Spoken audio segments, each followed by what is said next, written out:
Yeah, I think another problem with this game as far as horror goes is it doesn't strike necessarily the correct balance between disempowerment and power. Like, if I'm in the train, I feel invincible. If I'm on foot, I feel helpless to the point of, like,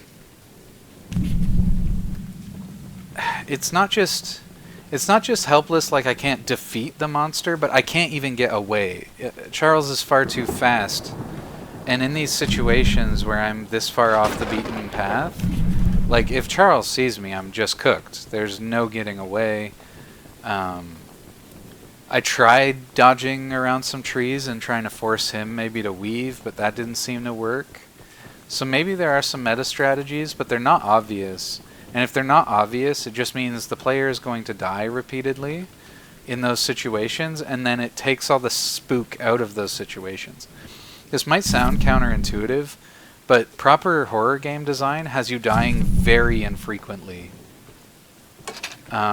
Because as soon as you die once, it's a little bit relieving.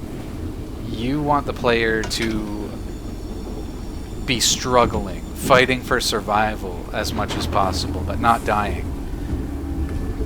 I have some really good tips for D&D too, if anybody wants to run horror campaigns. Making death super pervasive and killing your players all the time is really counterproductive to making a properly spooky campaign. What you want to do is put them in situations which they will almost assuredly survive, but are otherwise psychologically deeply uncomfortable, and they shouldn't feel as if they're guaranteed to survive. They should feel the heat, but you should know that the encounter is very likely to succeed if they just roll correctly. But you want to put them in situations where they psychologically, any empathizing with that situation causes immediate psychological panic. A good example would be if your players are in a cave-like area, or even a house or whatever,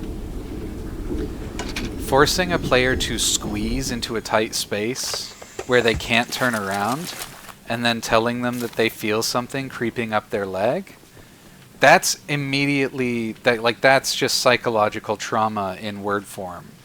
And your players will immediately be like, well, what do I do? And you're like, what can you do? You tell me.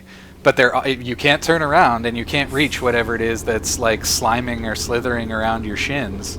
So you tell me what you want to do. And yeah, it's more about the psychological experience of the situation than it is about the actual threat of death. Yeah. Just riffing on some D&D horror. I love running D&D horror, for the record. For the record, that was, I would say, my forte. Alright.